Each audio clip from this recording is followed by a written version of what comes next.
Yo, what's up kakamay? So, panibagong vlog na naman tayo ngayon. So, another sit-down vlog at 3 days yata tayong walang vlog mga kamay. At nabusy tayo sa personal, may mga errands tayo na ginagawa mga kamay na hindi natin na ipo-vlog sa lalo-lalo na nandito kasama nating ating unika, iya na si Siana. So, nagbabanding kayo mga kamay. So, anyways mga kamay, bago tayo tumungo sa ating main vlog, gusto ko lang muli magpasalamat sa lahat ng mga nanonood ng ating ng vlogs natin, yung tatlo. Kasi until now, talagang umuusad po siya. So, hopefully, hindi siya mag-stop. At pag hindi siya nag-stop, hindi na nag-stop ang kanyang revenue. So, kahit nasabi natin patak-patak mahamay, maganda po yung mahamay. So, anyways, mahamay, dito na tayo sa ating pinakaming vlog. Nag-select po tayo ng 7 ng mga content creators mahamay sa ating community, sa Sword Family.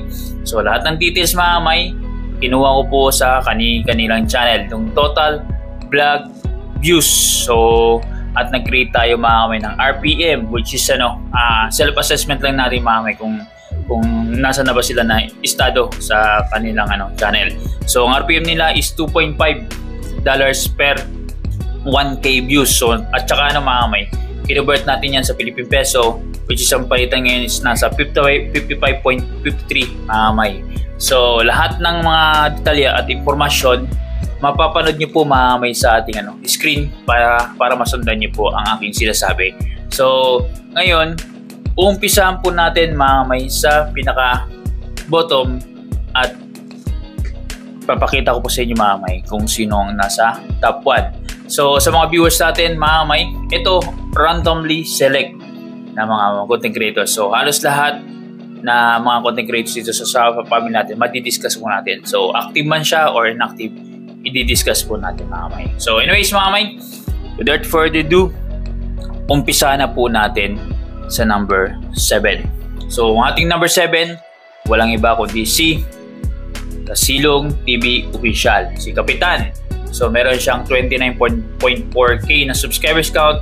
Nakapag-vlog po siya this December ng 15. So, Lilo po mga kamay. So kasi na ngayon, nasa halos katapusan na po ng December at yung total views niya po doon sa 15 na yon is pumapalo na po ng 34,900. So sobrang baba po yan mga kamay. Which is, pag ginawa natin estimated revenue niya by the views sa mga vlogs, is around $87.25. So pag kinonvert natin yan sa Philippine Peso, is around 4,844.99 pesos. So mga yung performance ni Kasilong this December mga alam niyo na, dito sa YouTube, in order for you to get or to get the salary mga kailangan niyo po magkaroon ng minimum na $100 every month para makasahod po kami dito sa YouTube mga So si Kasilong may chance pa kasi 87 at hindi pa po dito hindi pa po included yung mga perks. Like for example, yung super chat, membership, or mga super sticker, or other na mga perks na nakukuha ng isang vlogger mga So ito, Pure Vlogs, may chance po to maka-graduate sa kahit man lang sa grade 1 si Kasilong mga at makasahod po siya every month. Kaso lang, sobrang po yan mga sobrang layo po yan sa nakuha po na revenue ni Kasilong during the previous months mga So kaya ngayon talagang laga pa po ang takbo ng channel niya. Pero hindi po siya tumitigil mga Kahit pa paano is sumusundot-sundot po siya sa pag-vlog at pagla-livestream. Kasi one of these days mga pag nagtuloy-tuloy, may chance po yan na bumalik po maayos na views sa kada vlog po mga So anyways mga dito na tayo sa number 6. Walang iba kundi si Niknika TV. So, bago tayo tumungo, congratulations kay Niknika. Siyempre, engaged siya po siya doon kay shoutout kay Dihaw. So, nandito siya sa Pilipinas. Nag-special time together with Niknika at sa family. So, anyways, mga yung subscribers count ni Niknika is nasa 32K na po. So, nakapag-vlog na po siya this December ng 26. So, masipag mga almost daily vlog si Niknika. So, ang total views niya po doon is pumapalo po ng 67,049 views. So, which is pag kinuha natin estimated revenue niya by the views, that's around $167.62. Pag kinonvert natin yan sa Philippine Peso, that's around 9,308.08 pesos mga may. So ito, not bad mga may. As a small YouTuber, kahit pa paano makakasahod po si Niknika. Pero alam niyo naman po mga may na si Niknika mga may is one of the top contender or nag-champion po sa batch ng ng pa-challenge by Japper. So kumbaga kung kumpara natin mga may is mas maganda pong earnings ang nakukuha niya during that moment mga may at mga previous months niya mga may. So talagang sobrang ngayon talagang kahit nasabihin natin nasa December mga may, which is maganda yung yung bigay ng RPM at talagang nire-recommend ni YouTube, pero yun nga, ang nangyari is hindi talaga na nagiging full blast yung or nagiging maganda yung yung takbo ng mga channel ng mga content creators. So lahat po apektado, yung iba na maintain pero hindi po lahat. So yeah, good luck kay Niknika and hopefully yun nga, antayin natin yung kasalan nila ni Dihaw mga may. So congrats kay Niknika. Anyways mga may, dadako na tayo sa number 5. Ito mga may, number 5 natin walang iba kundi si Kabansot TV. So meron siyang subscribers count na 27.7k. So nakapag-vlog po siya this December ng Siyam. So sobrang lalo po si Kabansot. So ang total views niya po doon sa Siyam na yun is pumapalo po ng 67,655. So not bad mga may, medyo maganda din ang kada average ng kada vlog ni Kabansot. Kaso nga lang hindi siya nag-upload mga may. So pag kinonvert natin yung estimated revenue mga may by the views, that's around $169.13. So pag kinonvert natin yan sa Philippine Peso, that's around 9,392.21 mga may. So ito mga may, si Kabansot may potential talaga ang nito ang channel. So kumbaga kung mag-vlog lang siya, mag-focus siya sa kanyang channel, potential po mga may na makakasahod talaga to every month. Kaso lang ngayon na busy mga may sa kanyang personal. So kumbaga nagkaroon tayo ng update kay Kabansot, is busy po siya. Meron po siyang ginagawang kumbaga tatrabaho po siya as of now sa isang basta may pinagtatrabaho siya. Kumbaga yun ang sinasabi ko na sure bull mga may na magkakaroon siya ng revenue dun. So kasi trabaho yun mga may, kumbaga actual na trabaho mga may aside sa pag-vlog. Pero in-advise ko kay Kabansot na kahit pa paano, kahit na may trabaho siya, sumunod sa pag-vlog kasi sayang din ang makukuha niyang revenue dito. So lalo na okay naman yung tinatakbo ng kanyang channel. So anyways mga may, yun lang. Dadako na tayo ngayon mga may sa number 4. So walang iba kundi si Marjorie Official, si Kapesni mga may. So meron siyang 13.7k na subscribers count. Nakapag-vlog po siya this December ng 17. So halos medyo lalo din si Kapesni. At yung views niya po doon is pumapalo po ng 70,300 views. So maganda rin mga may by average. Yung average niya kada vlog is nasa din. Maganda sa isang small YouTuber. So which is pag kinonvert natin yung estimated revenue, that's around $175.75. So pag kinonvert na niyan sa Philippine Peso, that's around 9,759.40 pesos mga may. So like I said mga may, ganyan mga sahod is hindi na po biro sa tulad namin small YouTuber. Kumbaga na yan, mahirap po na po yan i-achieve lalong na hindi naman po ang aming mga channel. Kumbaga may mga certain vlogs lang na talagang nakakuha kami ng maayos na revenue. So kumbaga tsambahan ang nangyari. Pero kung pagdating sa consistency wala pa po kami doon mga may. So anyways, si Marjorie is nakita ko parang nagbalik buwan na. So hopefully mas lalo pa mainan sa kanyang pag-vlog at umayos po yung takbo ng channel niya at maging consistent po mga may. So tulad ng natin, hinahangad o pinapangarap lahat kami mga content creators mga may. So ngayon mga may, dadako tayo sa number 3. So ang ating number 3 walang iba kundi si Lali, si Kapayaso TV mga may. So nakapag-vlog, meron po siyang 36.5k na subscribers count. Nakapag-vlog lang po siya this December ng 5 mga may. Kumbaga ito si Lali sobrang lilo. Hindi ko alam kung nahirapan po siya mag-create ng content or nabisi sa kanyang mga ginagawa personal mga may. So anyways mga may, ang total views niya po dun sa sa 5 vlog is pumapalo po ng 90,000 views. So ang ganda po mga may, almost 15 to almost 20 nga 20,000 views per vlog mga may. So not bad mga may, lalo na December po ang ang pinag-uusapan. So maganda po niya makakuha revenue.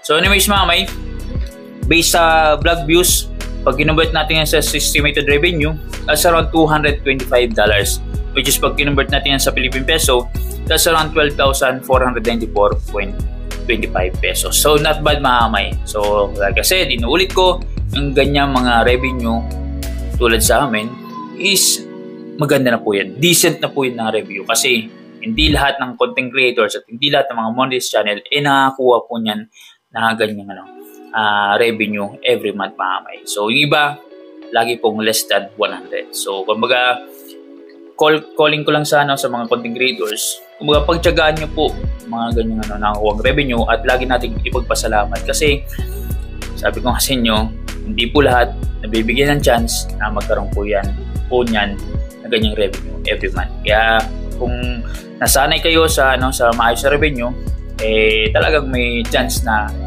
may time na nababa talaga. Pero kumbaga consisipagan lang, consistently, hindi po siya kumbaga hindi kayo masisiro diyan at kumbaga lalo na pag-establish kayo, lagi kayo makakasahod dito sa YouTube mga may. So anyways mga may, dadako tayo ngayon sa number 2. So ang number 2 natin, walang iba kundi eto, nasa Team Aswang mga may. Si Katuba Official, si Gerald Waskin mga may. So meron siyang subscribers count na 20.7k.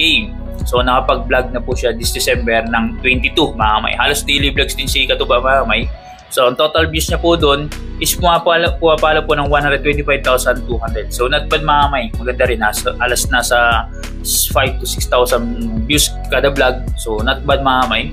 So pag kinuha natin estimated revenue na, that's around $313 mga may, which is pag kinonvert natin yan sa Philippine peso, that's around 17,380.89 pesos. So maganda po mga may yung makukuha estimated revenue ni Katuba sa kanyang vlog mga may.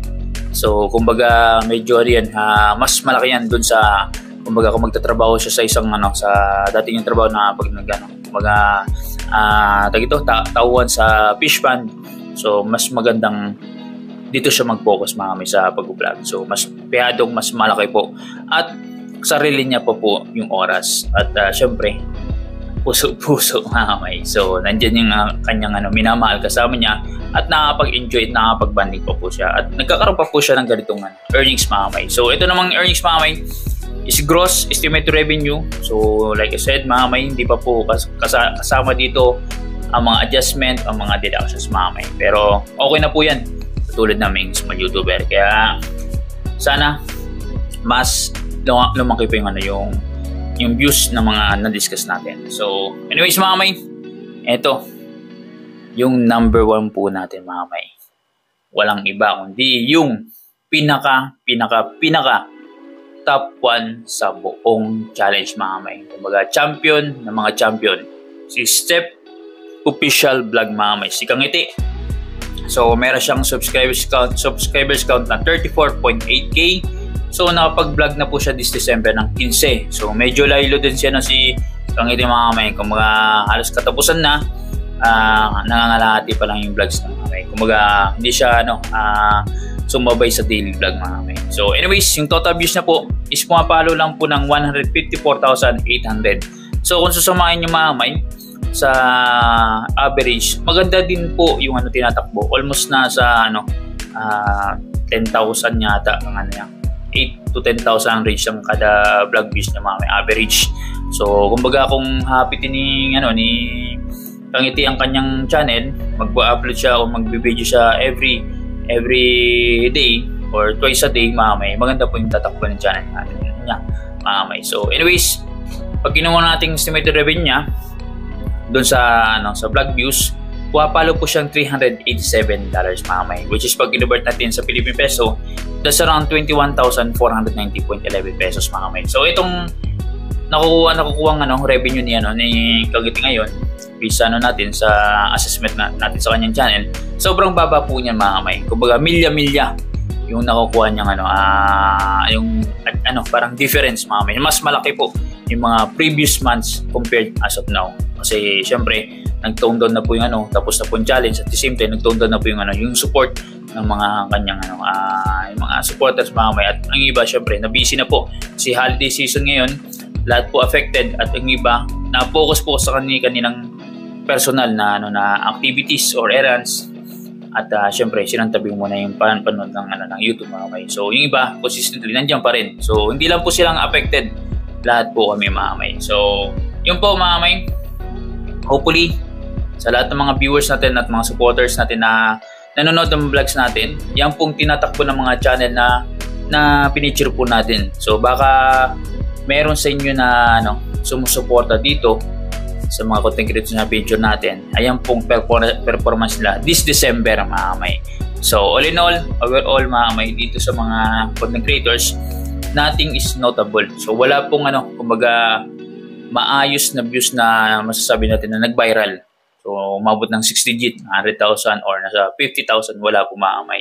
So kumbaga nangyari sa kanila is nasa within range lang po ng as a small YouTuber. So kumbaga walang masyadong magandang impact sa kanilang channel this December lang po mga kamay. So anyways, hopefully makabounce back kami lahat this coming 2024. Alam ko mga kamay at alam ng pangkalahatan na yung RPM mga kamay, pihadong bababa po yan mga kamay. Kung ngayon nagre-range kami ng $2, next year mga kamay babalik po yan ng $1 or maybe less sa $1 per 1K views. So kumbaga kailangan namin tatagan at magtuloy lang, sipagan, yan, diskartehan ng aming mga channel para at least makasahod pa rin po kami every month mga kamay. So anyways mga kamay, sobrang thank you po sa lahat ng mga pupunta sa channel natin at sa mga bagong subscribers at nagustuhan ng ating vlog. Sobrang thank you po mga kamay. So lagi pong paalala ni Bilogs mga kamay sa lahat ng mga natin, mga supporters, lalo dito sa community natin, na don't skip ads mga kamay. Sa lahat ng mga content creators na pinapalo niyo po, hindi lang po ako, kasi alam niyo na po mga kamay, na dyan po kami may establish at kumikita sa mga ads na yan. So paano yung mga kamay? See you sa next vlog po natin mga kamay.